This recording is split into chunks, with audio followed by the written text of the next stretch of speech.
a podcast about the game of life and the hero's journey we all experience. Let's jump in with our host, Dylan Watkins, as he introduces today's guest. Welcome, young adventurers. Dylan here. And on today's podcast, I have Craig Frehlich. He is teaching, designing technologies and scientists for over 27 years. He's an author, a podcaster, and passionate enthusiast of immersive technology.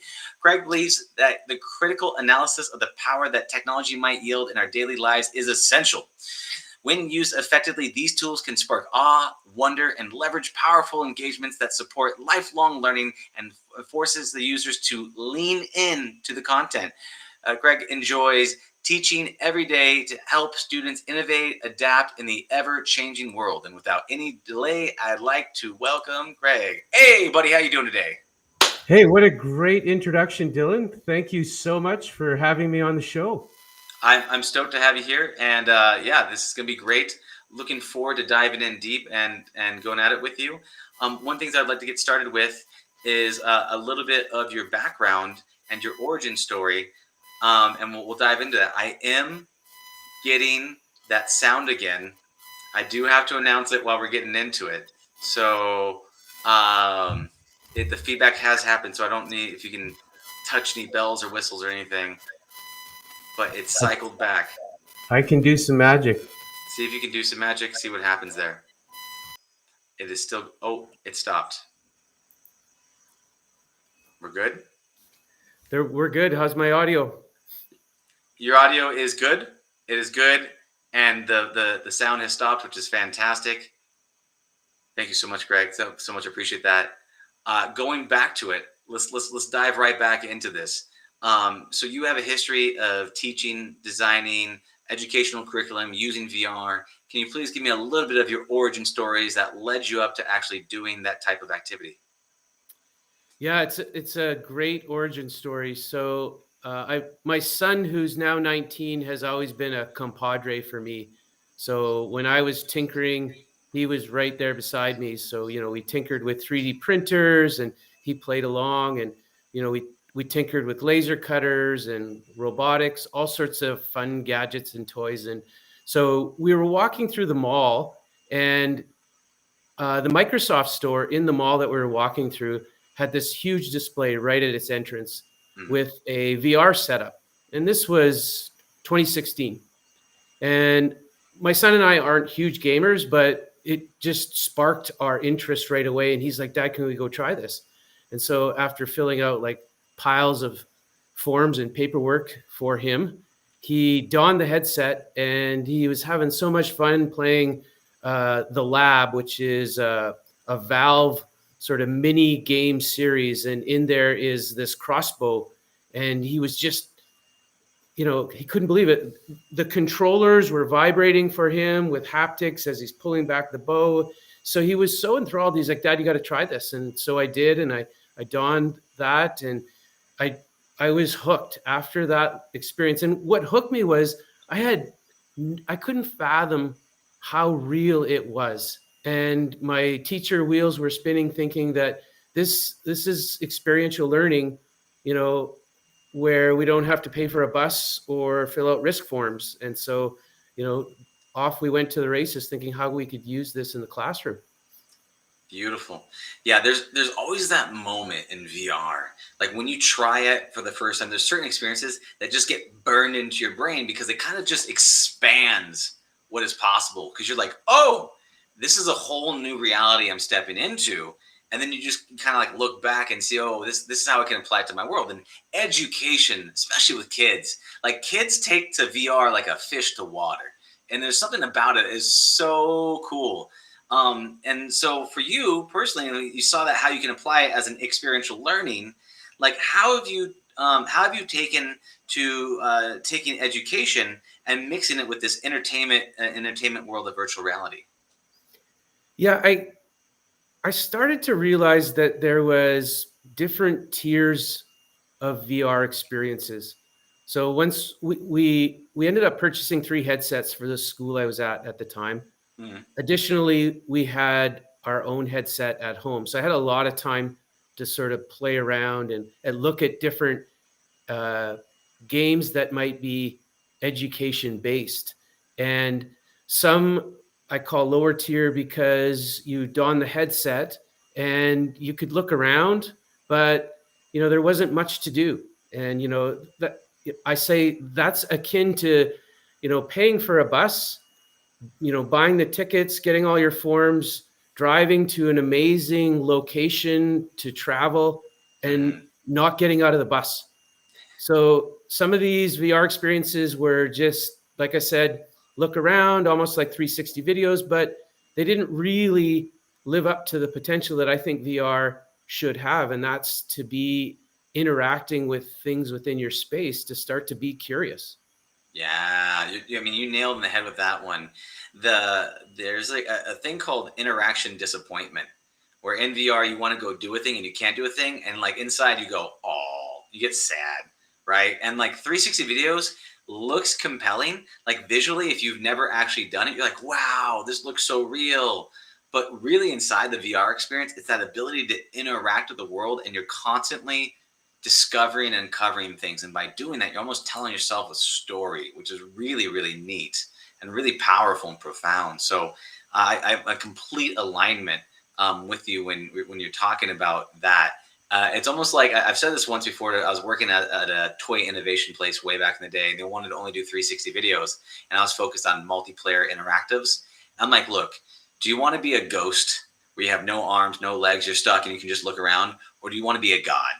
Like, do you want to be able to do anything, anywhere, anytime, anyone? It's like, what do you want to be? It's easier to do the former, but it's way more impactful to do the latter. So I definitely feel you on these pieces.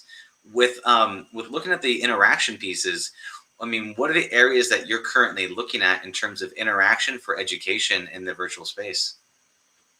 They cover the gamut, Dylan. So of course, my area of study at university was within STEM and the sciences. And so, of course, I gravitated first kind of there, discovering things like this. There is a pancake version on the computer, but the VR version of Fantastic Contraption is amazing.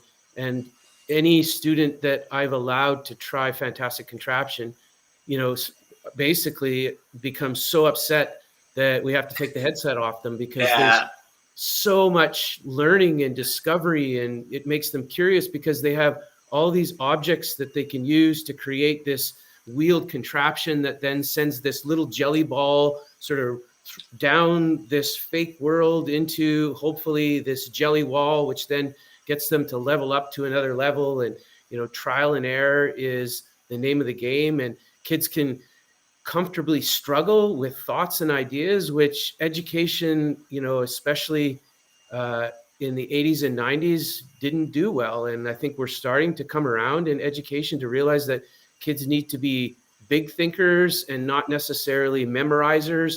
And VR, again, is kind of the magic bullet for that if you pick the right applications. Yeah, I haven't played Fantastic Contraption in a minute, but that is an incredible game where it's a physics-based system where you can kind of duct tape together all these different physics objects, and the goal is to get it across the finish line. And it is the most it is like the definition of janky engineering, like a hack together. If you had bubble gum and duct tape and you're trying to put together like a go-kart, that's kind of the essence of that, which is incredible. It is so fun. You're right. And that is another thing that happens is like, you got to be careful when you're designing these experiences, because if you don't put a time limit around it, like the person that rips off the head is the person that steals the fun. And you got to be very careful, man. So we had one of the games that we made was a climbing game. You could climb across these candy wonderlands and race each other across the stuff. And before we had no time limit. And then at some point, we just have to rip the headset off of people that got mad. So we put a 3-minute time limit for rounds so that, round's over. Okay. And then they take off the headset. And that was one of our lessons learned with that. Is you got to be wary of ripping off headsets off of people. And I remember in the 90s when the internet was just a thing, and I was teaching at that time. I don't look that old, but I'm fairly old. And us teachers had like a computer in the back of our classroom. We were still heavily relying on textbooks and photocopied worksheets, but we had this one computer in the back of the classroom, And we're all looking at each other like, what do we use it for? And we ended up using it for its lowest common denominator, and that's to go look things up on the internet. Like, let's get them to go to the encyclopedia. And we just didn't quite understand yet how that tool might be amazing. And it wasn't until a guy out of San Diego State University came up with this notion of Webquests. So Bernie Dodge was a professor at San Diego State University, and he crafted these things called Webquests. And Webquests put kids into teams, and everyone had a job within the team, and they had to kind of solve a mystery where it was like a little sort of inquiry scavenger hunt using the web. And that sort of, to me as an educator, sparked the idea that these technological tools should be used for that, not, in the case of VR, to put on a VR headset and look at a bunch of paintings on the wall and who painted them, because that's not the magic of VR. Yeah. So it's about finding the magic in VR. It's not taking like the old, what worked on web or PC isn't going to work. As you jump into these new mediums, the evolution of it changes, right? And so you see, okay, how do we have to think about this from a different angle, a different lens that kind of makes it more beneficial? And you're right, the old way of teaching, where it's like open up a book, read the book. I'm gonna yell at you for an hour, then you're gonna go home and do homework, and then you're gonna come back, and like it's not that cycle. In VR especially is very, very difficult. I mean, we can see that, like what happens with kids on Zoom, as we know with the whole pandemic Zoom era. What do kids do? They tune out, they turn off the screen, they look away. There's a lot of things where they completely disengage, and that's because of they're not being compelled to go through this. They're not being pulled from the inside. They're being forced from the outside, which is it's a difficult way to teach. How do you structure the curriculum to make it more compelling? Yeah, because I mean, that's the biggest criticism. I have done workshops for teachers about VR, and that's their first question is, well, how can I use this device to cover my curriculum? And my first question is, let's have a look at your curriculum, because just like teaching methodologies, curriculums can be outdated. Like curriculum nowadays still should have important content. And by content, I mean things like, these are the elements on the periodic table. Is it important to learn that? Probably. Or these are the parts to the heart. And textbooks and interactive 2D websites, those are great tools for that part of your curriculum. But a more robust, progressive curriculum also gets kids to understand what we might call concepts, bigger ideas, like the term systems thinker. If you're a systems thinker, you're seeing like all these things in front of you and making connections about which of those should be put together, almost like pieces to the puzzle, but which parts maybe we don't need. Almost like if you're a problem solver, you are an excellent systems thinker. So why not get kids to flex those systems thinking muscles by allowing them to engage in VR experiences that have that big, broader curriculum concept? Escape rooms is a great example of that. And in VR, there are tons of escape room-like experiences. I expect you to die. To die is a wonderful sort of problem-solving, puzzle-based VR experience that you probably couldn't do in the physical real world, but you can do it in VR, and it's quite compelling.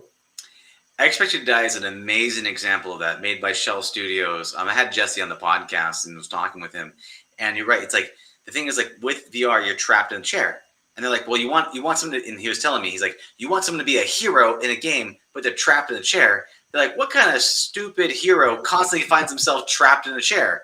And they're like, "Oh, James Bond always finds himself trapped in these chairs in situations where he's stuck in a place where he's got to get out." So they designed it around the medium because they said, look, they're going to be trapped in the spot. How do we leverage the interactions in that right? And so that's approaching it from that angle, which is a redesign. It's not the same thing as putting up like a 2D presentation screen and clicking through the slides as you talk to people. But it is more effort. But you're right, that critical thinking, exploratory things. Kids want to learn as long as it's an engaging way. Like kids want to find out how to get out of Escape to Die. It's virtual life or death for them in that place, but it's an incredible experience. So I mean, with that, you're talking about those big concept pieces. What do you think are some of the big threshold guardians, which I would call in terms of the journey? What are some of the things preventing educators from bringing in these types of experiences and educating them around these core concepts? What do you think is the biggest friction points for them? Absolutely, the notion that standardized tests take precedence due to external stakeholders who say, in order for us to get this X amount of funding, or in order for us to look good as a school, our students must do well on standardized tests. And that obviously then means that you can't very well on a standardized test assess concepts. Like how do you assess identity, or how do you assess change? You can't on a paper and pencil test question. So these bigger ideas that I think kids form this elastic thinking methodology for, they get pushed by the wayside, and it's more the lower level sort of content or knowledge that starts to take precedence. And so fun field trips, experiential learning field trips, they're not on, they'll maybe happen at the end of the year, but they take a back burner because tests take so much precedence, sadly. See, and that's the challenge, is that I think you nailed it really well there. Is the schools, the point in the school is to educate, to make a well-rounded child, to have them grow up to life, to be able to face the challenges ahead in life. But the problem is that doesn't fit inside a multiple choice box. And so in order for them to prove that they're effective, they've then basically cut out all the pieces, almost like I would think of the factory farming, or any of these other situations where they slice and dice and they cut out all of the essences of the things that actually make it healthy. And they said, well, but this is the most efficient way for them to learn. But it's the more efficient way for them to remember the answers that they were given. And so that gap between what actually makes a critical thinking, emotionally aware, positively collaborative student is not the same thing as being able to answer all the facts and figures on a test. So how do you rectify those two issues of the funding dollars comes from the stat scores, but the well-rounded children's comes from this immersive blobs of life experiences? I think if I had the magic answer for that, I'd be a rich, wealthy man. But for me personally, I've always sort of found a way to condense the curriculum, serve that sort of master of making sure they're ready for the test, and then spending way more time doing fun, immersive stuff. The other day, for example, we played the great VR game called Akron. So Akron is wonderful because it's an asymmetric game. Asymmetric means that if your school only has a limited number of headsets, but you want everyone in the class or as many kids as possible to be participating instead of just standing around or waiting in line or watching on a screen while one kid or two kids or three kids are in VR. These asymmetrical games are fantastic. So Akron, which is Attack of the Squirrels, is wonderful for that, because one kid is this giant tree with the headset on and the VR controllers, and then everyone else on their phones can be the little squirrels who are trying to steal acorns from the giant tree. It's like the modern, technological version of capture the flag. And so what was neat about this, though, Dylan, which I think educators don't realize and they need to trust, was I didn't say anything to kids except, how do you play the game? But sure enough, within probably 10 minutes of playing the game, the kids were starting to work more as a team. So the squirrels were all talking to each other, saying, okay, you do this, you do that. And so our debrief session after we played probably 40 minutes of Akron was, so, the big idea of what's a effective way to get a team going. And they had lots of ideas because they were so engrossed in it and they were so immersed in it that the learning stuck. And I think educators just need to trust that these experiences that we provide for them, although, they may not know right off the get-go what it's all about. By the time it's all over and you talk to them about, here, let's talk about this. Like, let's talk about your communication skills while this game was going on. Like, tell me how that went. How did you feel about that? Or, let's talk about how you guys were all trying to sort of take leadership roles and so on. That's awesome. And that is a great example of you put them inside experience and you say, okay, this is a game. Well, what do you need to do to figure it out? And then the collaboration that they had to try to solve the problem created all of this. There was an innate desire to steal all the acorns from the tree. And that innate desire, I mean, they had to come up with clever plans, which means they had to work together, they had to communicate, they had to be able to do things that were a challenge.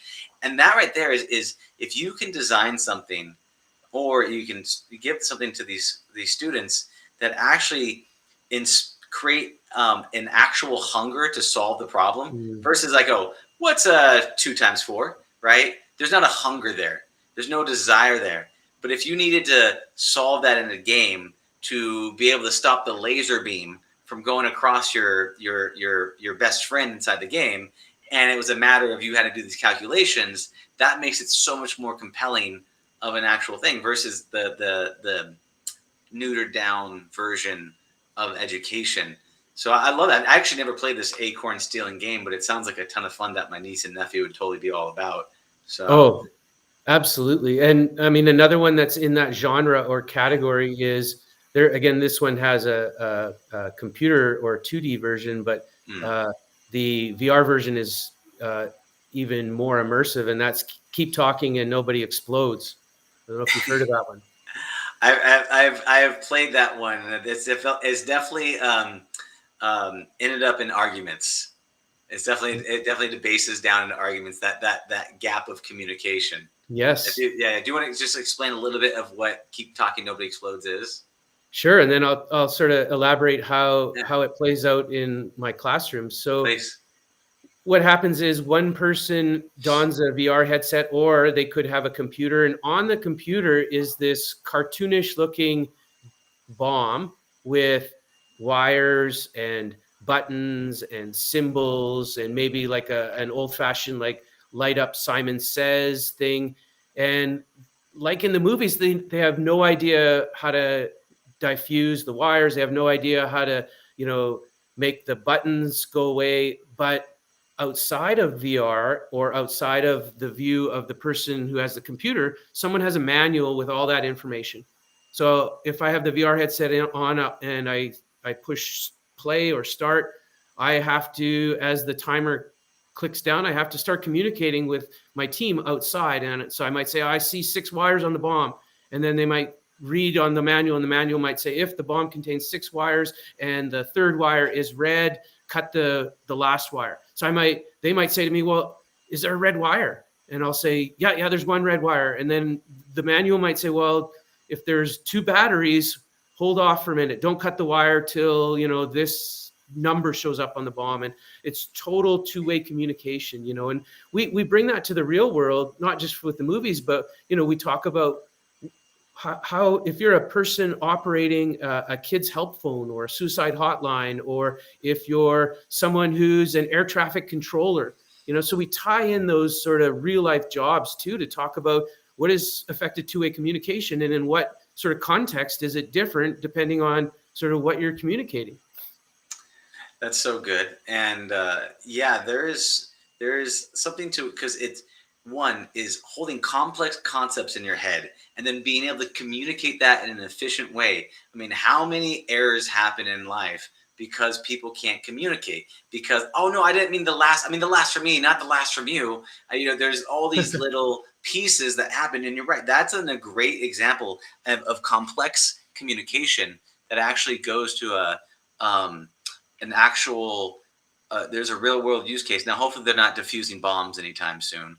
But looking at the situation that's some great critical thinking. Is there any way to be able to like break down these types of tests on the backside, being able to actually say like, look, this is effective. This is showing critical thinking. Is there anything that you can do to merge this kind of old school style of, check the box and new school style of experiential learning that works together? Well, I mean, learning theory says something like this. So we learn a few important facts. Mm, Great. But if we can anchor those facts to a concept, so you think about this like if you're a visual person, maybe you have a whole bunch of little mini marshmallows, right? Those mini marshmallows are facts, hmm right? And then what if we could take little sticks, little toothpicks, and connect them to something bigger, like a large chocolate bar? So the large chocolate bar kind of holds on to the mini marshmallows with the toothpicks. Well, the large chocolate bar in learning theory is actually the concept. So how do hmm you get kids to remember the whole thing? Concepts make content sticky. So, systems thinkers might learn some important properties of bridges hmm and, tension and compression, but then we need a concept to anchor that so that it all sticks together. Yeah. By the way, I appreciate you explaining concepts in the order of food with me. You have you have my attention. I'm like I can visualize because I'm waiting for those graham crackers to come as part of the story. I like because you got the chocolate and you got the marshmallows. I'm just okay. What is that piece around? And it's I think it's helpful.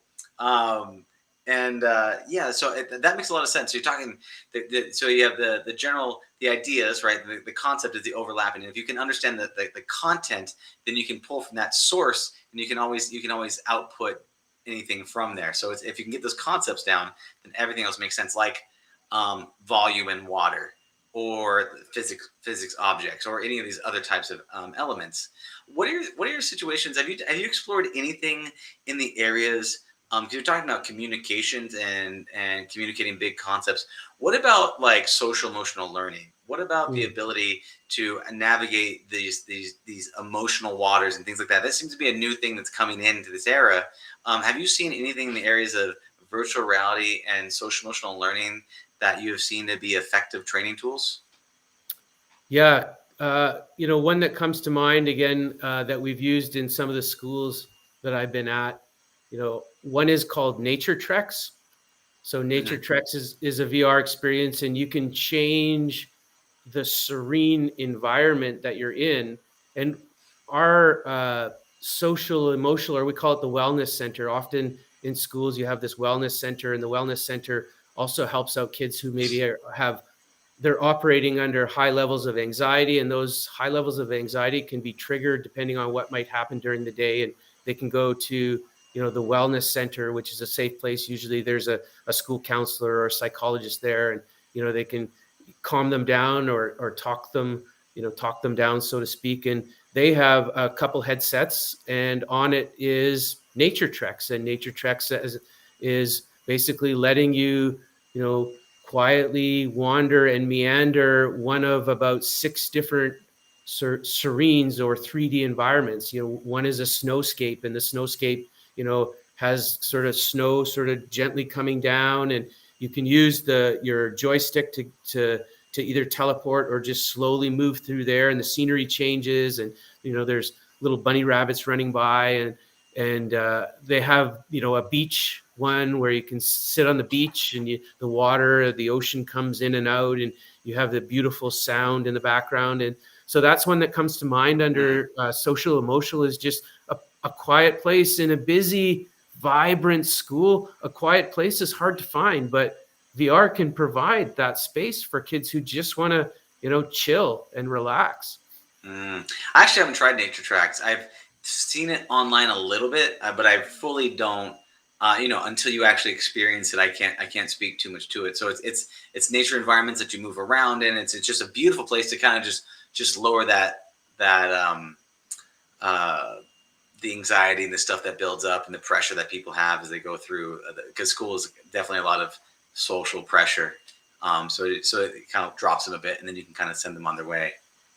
The other social emotional thing that I see, especially in the design, and then phys ed teachers all the time talk about that, and that's getting kids to be gritty, more resilient. Like, what happens when a kid runs into a roadblock or fails? In science, let's say they're designing in physics, bridges to withstand a certain amount of torque or compression and tension, and so they're building these bridges. And kids who have to think divergently. So divergent thinking means that all of a sudden, the application spectrum goes way out. It's not just filling in worksheets, which is convergent thinking. Divergent thinking means that, they need to be a bit more creative in what they're doing. They can sometimes be crippled by this idea or notion that there's not a linear path to their learning. And so getting kids comfortable with challenges that make them fail often is great social emotional learning. Yeah, there's that resilience, and there's like a sub story that goes on there too. Like, if they believe that they can overcome it, like in certain video games, it's really interesting. Like in certain life challenges, like we put a kid in a video game, virtual game or otherwise, and they believe that they can actually get through, they're going to grind through that repeatedly over and over and over again. But if there's a thing going on where, like, I can't do this isn't going to work out, for whatever reason, maybe it's I don't know, talking to that girl, or I don't know, some sort of real life true drama that goes on in schools, then they'll break down. They kind of get that helplessness behind it. So I do like that, because if you give them something really hard, and I'm trying to think of what that would look like in VR. Have the kid walk across a desert in VR and not give him any real water. I'm not too sure. I don't actually have it may not be ethically sound, but it's an interesting thing, because we're trying to balance out of, you want the kids to go through challenges, you want them to struggle and fail, but at the same time you want them to feel good about themselves. You want them to feel comfortable. You want them to feel safe. You want them to feel like all those other pieces. So it's an interesting balance. What do you, in terms of the virtual reality aspect and creating the educations, all that stuff, do you have like a holy grail or a goal or something that you're seeking to achieve by continuously looking at these designs and curriculums and educations? Is there something that you would love to see as a holy grail, or something that you hope to happen in the educational system? This has sure evolved for me. It's a great question. When I started this journey, probably in 2016 with my origin story, I probably would have answered full VR school, but I've had the opportunity to teach some classes in VR. So there's a company called Victory XR, which offers online virtual reality classes. So I taught one on design. And so I had students come in, they were all over the world, they had their headsets on, and we met. And of course, it was a series of 8 lessons, I believe. And that was, believe it or not, quite mentally taxing on me to teach that approximately 50-minute class. So I couldn't, after experiencing that, I couldn't imagine more, to teach like 2 or 3 classes in a day inside VR with a VR headset. So originally, Dylan, the Holy Grail answer would have been to have full-on VR school. But I changed my mind on that. And, as headsets maybe get better, I might come back to that. But I think ultimately is we recognize through our work that VR can be amazing at certain things. And we've already talked about those certain things. They're great at giving kids immersive, experiential learning where they can interact and engage with material like they maybe wouldn't be able to in the real world. And that's when every kid should have then an opportunity to don a VR headset and do stuff like that. Whether, like I said, it's through understanding maybe identity. Jeremy Bailenson and his folks at Stanford University have put out a number of interactive and engaging VR experiences that help us understand more about, identity, for example, in their Becoming Homeless VR experience, where you become so empathetic towards what a homeless person is. And what a safe way to get kids to understand that homelessness isn't always the person who's homeless. It's not always their fault. And the VR experience, which is, like I said, it's not passive. You're engaged, you're interacting, you're doing things.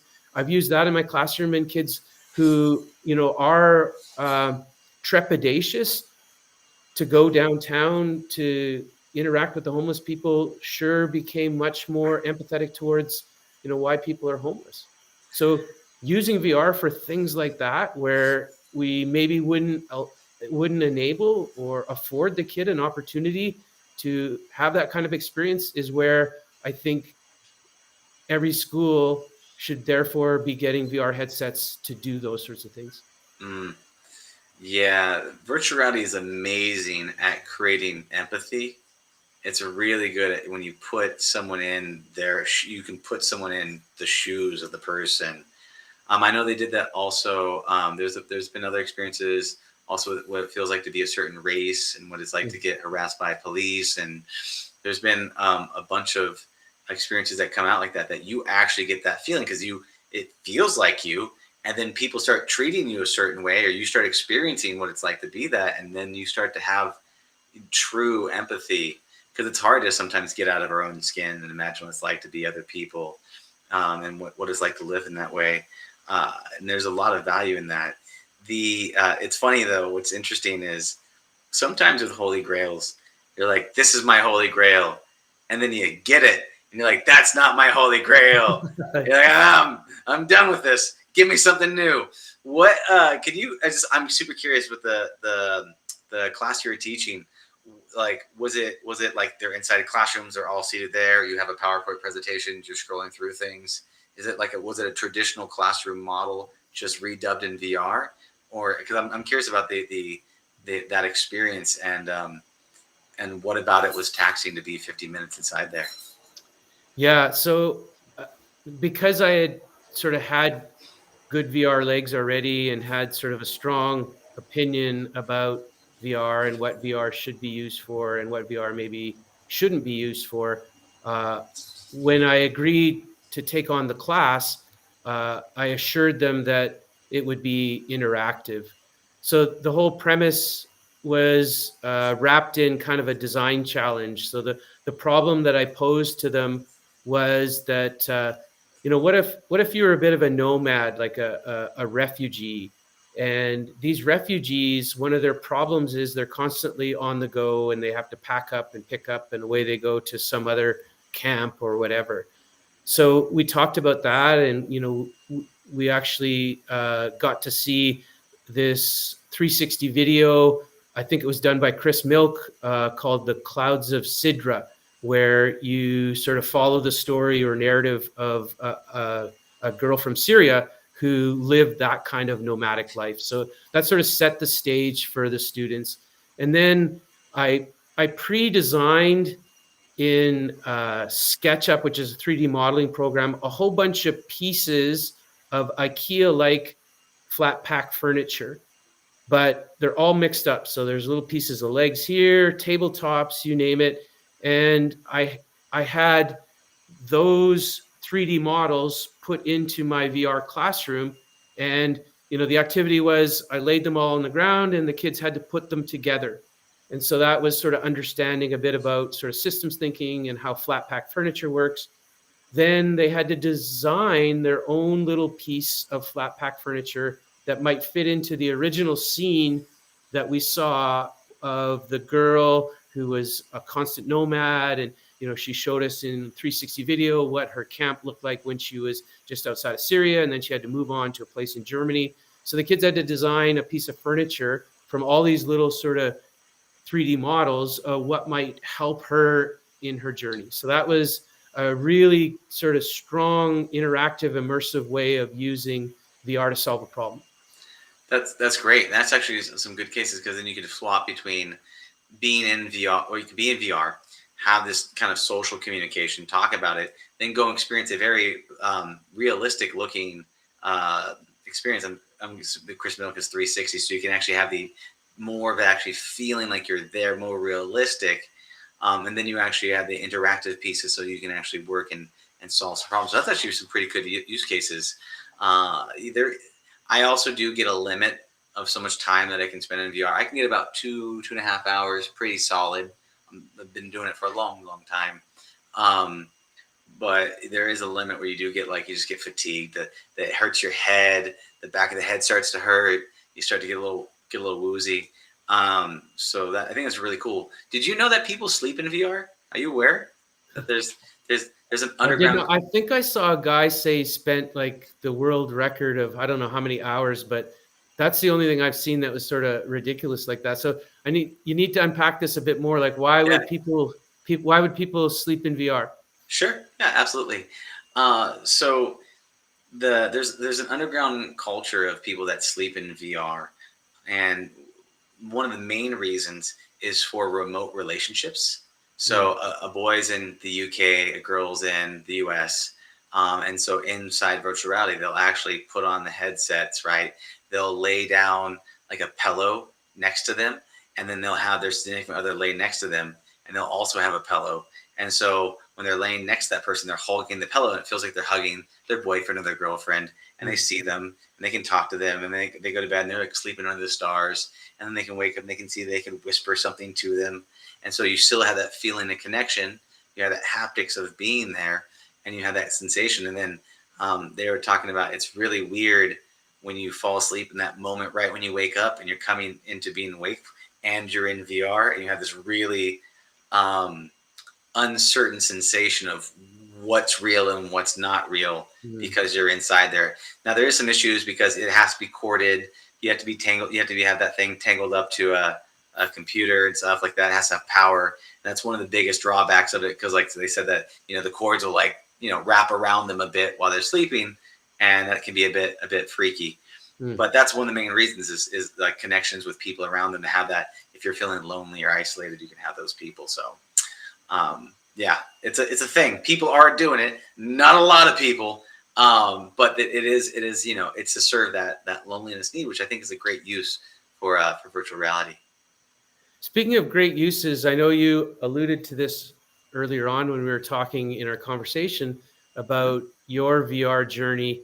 And one of the things I'm hearing from educators, which I would be curious to see your thoughts on, and that is that they just believe there isn't enough educational content that's available, and therefore schools aren't gravitating towards VR headsets.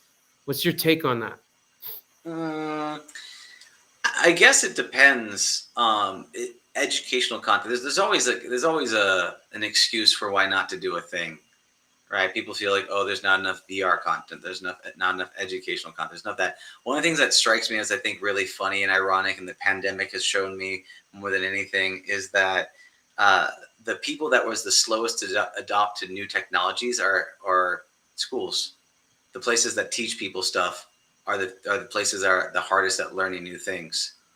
And so from what I've seen is that there's no major incentive for educational institutions to teach virtual reality, other than actually providing a better experience for the students.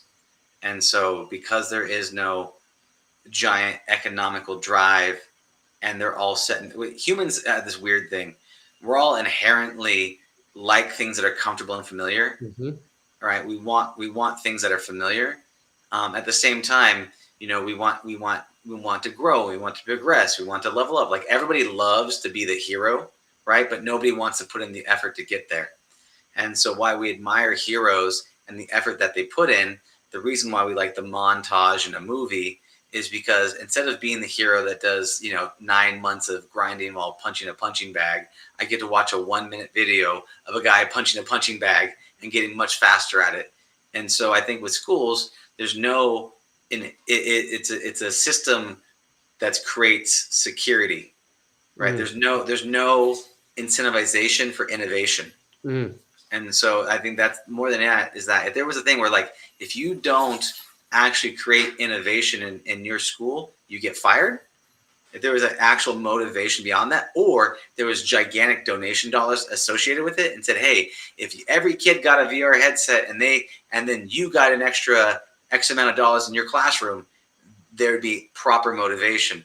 But the incentivization structure is not, it's more created for how can I create security for these people and how do I keep getting paid, than necessarily like versus you, like you're creating something purely out of passion, out of interest, out of the desire to create a better experience over a desire to actually have these kids learn, versus how do I prove to the people ahead of me that I'm actually doing my job and I'm able to qualify for that additional grant, that additional feature, that additional fund. So that's kind of my personal take on it. Good answer. And what struck me when you said that is instinctively, I think, because this is what my 29th year is, the incentivization for many of us who are trying to sort of blaze new trails is the reaction of the kids. Like the kudos I get and the reactions I get from the kids when we're using VR and trying to struggle through sort of the arduous process of creating some VR experiences, that is golden. It's magical. Like I can't, it's just so many thank yous and so many, ahs and oh my goshes and wows over the last 4 years of me bringing VR into the classroom, that, it's worth the grind and the struggle to try and convince either administrators or sometimes fight with parents who think, we shouldn't be using gamification in the classroom. My kid does enough games at home, those sorts of things. Yeah, that's funny. I got started back in virtual reality when I was, Oculus was on Kickstarter. And so I was one of the original backers on Kickstarter. And so the headset came in. Well, it was janky and it was terrible. Mhm. But I remember playing it. I remember playing, there was like an old Zelda game where someone took all of the old Zelda graphics and they cut them out and they turned them into 3D objects that faced you. It's probably very illegal this day and age. But back then it was just kind of the wild, wild west of the stuff. And I remember playing that. It was so fun. I played for like an hour. And I took out the headset and it didn't have 6 degrees of tracking, it only had 3. So I had severe motion sickness. And I was just like, I am so sick. And that was so fun. And oh my God, that was incredible. And I remember taking that around to a bunch of different people, a bunch of different meetup groups and things like that. And that's what got me to actually create a meetup group on the topic. And that's what got me to start doing hackathons for a bunch of universities and a bunch of organizations and groups, because of that sensation of that magic that you get when you put it on someone's head. And you're basically this virtual reality drug dealer of sorts, where you give someone this experience and their mind's blown. And you're like, yeah, see, wasn't that great? But instead of it being like, oh, you can't get it, or it's $3,000 for a computer, and that someone can go on Amazon now for $300 and get it next day aired to their house. And it's so amazing to watch that go. And to me, it's just, you're right. That's one of the reasons why I love doing it too, is because it's if you can figure out the right mechanisms for communicating what you need to communicate in that medium, you win the game, right? Whatever game you're playing, because it like, you're not going to fight a kid. Like to get a kid to play VR is it's so easy. It's like, do you want to put this thing on your head? Yes, I do. Let me go inside of it. And as long as it's not something horribly boring, like watching a video for 30 minutes, they're going to be pretty engaged. So yeah, I totally resonate with that. Like, you get that magic itch of giving the magic to people. And you didn't have to build the system. You didn't have to be the engineer that coded the thing and made it not work. All you need to do is say, put this on your head. And now they associate you with that super awesome experience. So yeah, that is beautiful. So that's one reason why I got into it. And super awesome is such a good word that I hear over and over again from, grade 7s all the way up to grade 12s. And so I love your choice of words.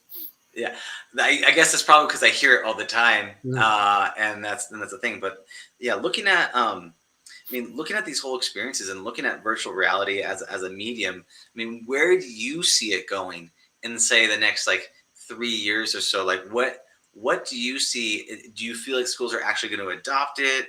Like, what do you think is going to happen as this thing unfolds? Like, what's going to be the key that opens up the floodgates?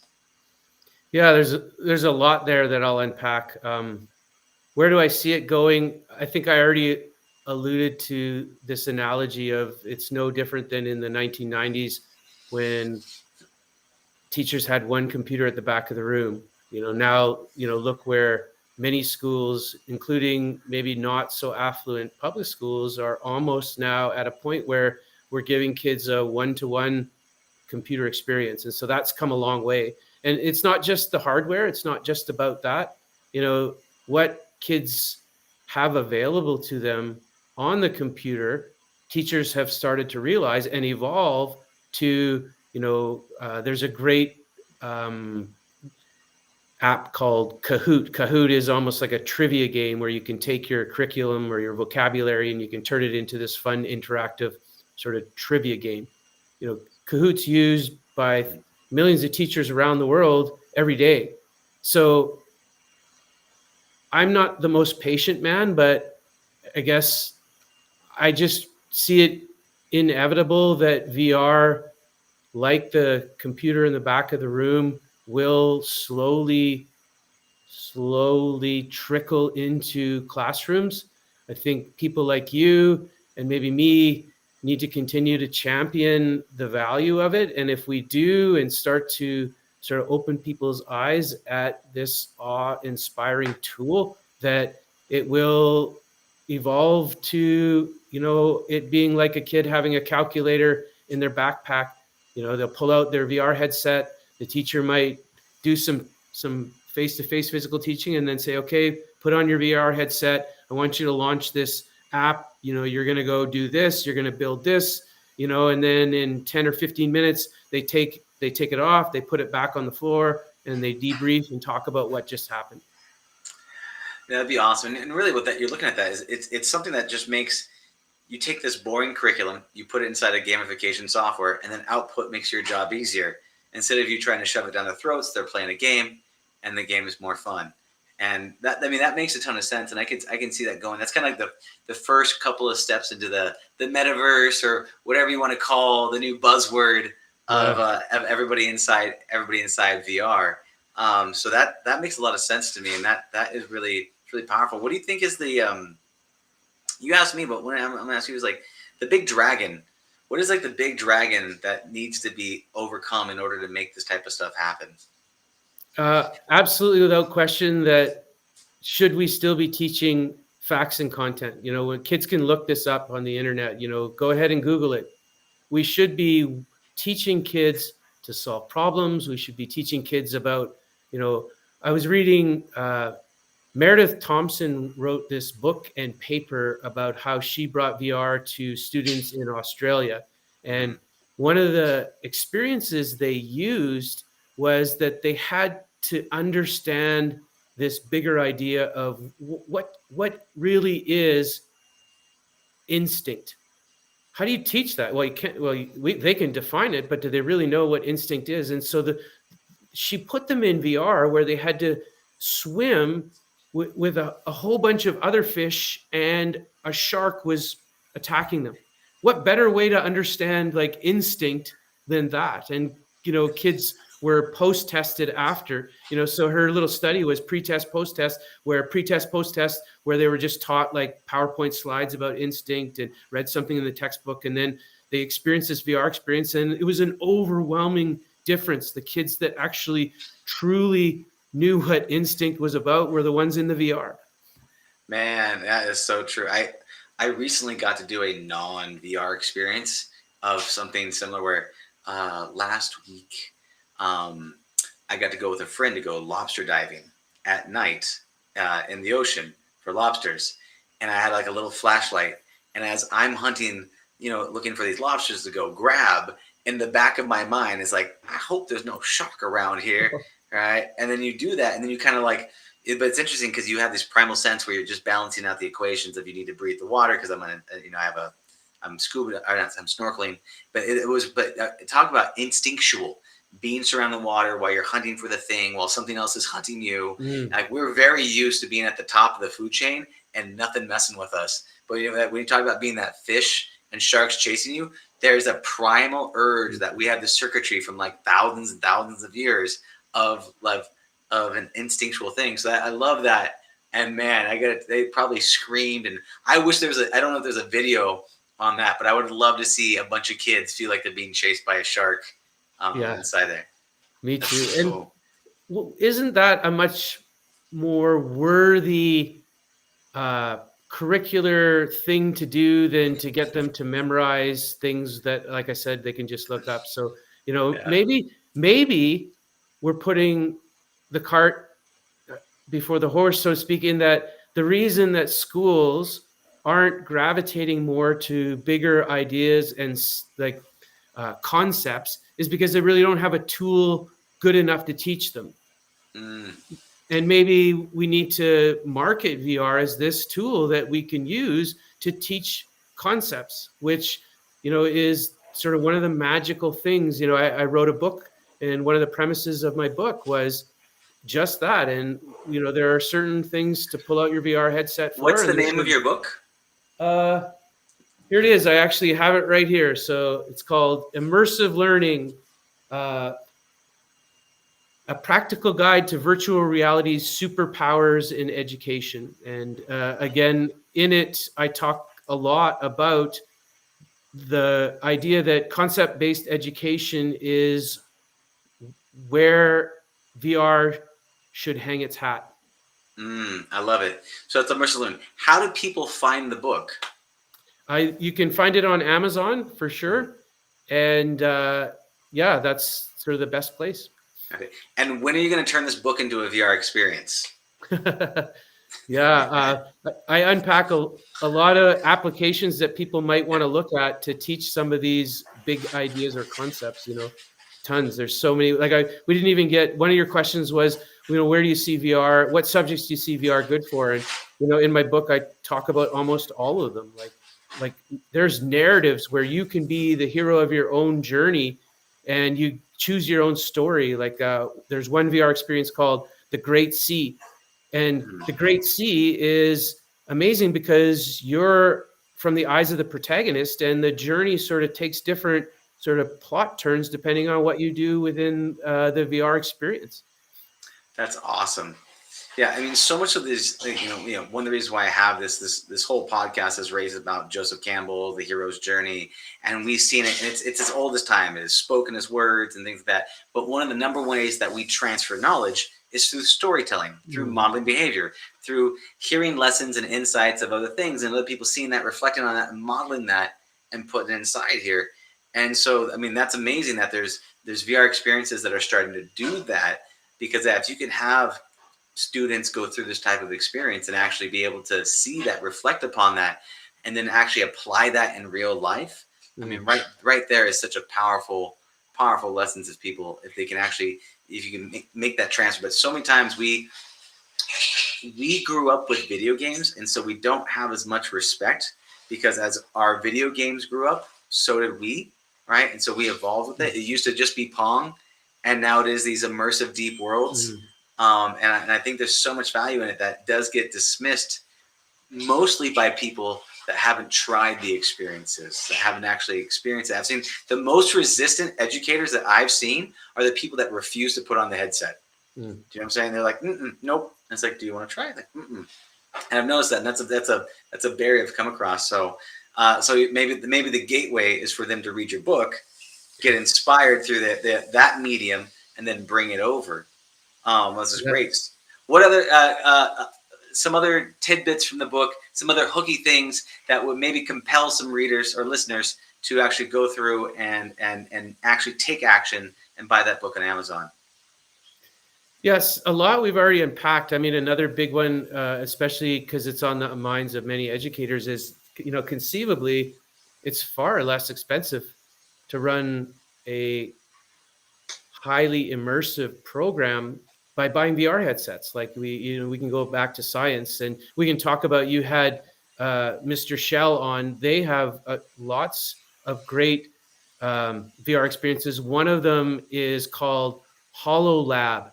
HoloLab is a VR chemistry experience where they're actually measuring chemicals, and if they measure, and it's all based on, again, problem solving, where there's this crowd in front of them and they're sort of sitting on this podium and chemicals pop up beside them, and they have to figure out which chemicals, based on their, sometimes it's based on qualitative properties like color. So you got to mix certain colors together to get the right outcome. Or sometimes it's based on quantitative stuff like the mass. They have to mass out things. So they're learning beaker skills. They're learning skills that you normally would have to do in a chemistry lab that costs tens of thousands of dollars. But this is a VR headset and a VR application that you can get on Steam for, I believe, like $22. So that's beautiful. Cost alone, like you could cost out, what is it like to have, for example, a giant exercise room, a gym? Well, there are tons of VR experiences that get your heart pumping, like Beat Saber, that might be able to provide just as good a workout, but you could use a VR headset to do it. So, I talk a bit about that, and what the cost benefit analysis and your return on investment for a VR headset is undeniably very high. And, there's no reason why it shouldn't at least start to be pilot projects within schools. 100%. I think it's beautiful and wonderful. So with that being said, is there anything else you'd like to let people know about before you can tell them how to get a hold of you? Just try it. It's as simple as that, Dylan. Please, just take it for a test run. Just try it, because you alluded to this, and I see this all the time. It's like crack cocaine, if I can use that analogy. Once you put it on, just like my origin story, just like your origin story, I rarely can think of, in probably 1,000 people, maybe 10 out of 1,000 have said, it's not for me. The rest of them, kids and adults included, have said, I need to look at this further. 100%. I think it's beautiful. And with that being said, Greg, thank you so much for your time. I appreciate being on here. I appreciate all the good work that you're doing. I love it. So have a beautiful and blessed day, and I'll see you on the other side. You as well, Dylan. Great show, and I love being on it. Thank you so much. Thank you so much. Have a beautiful day. Take care. Bye. Bye now. Thank you for listening to the Heroes of Reality podcast. Check out heroesofreality.com for more episodes. While you're there, you can also take the Heroes quiz to find out what kind of hero you are. Or, if you have a great story and want to be on the podcast, tell us why your hero's journey will inspire others. Thank you for listening.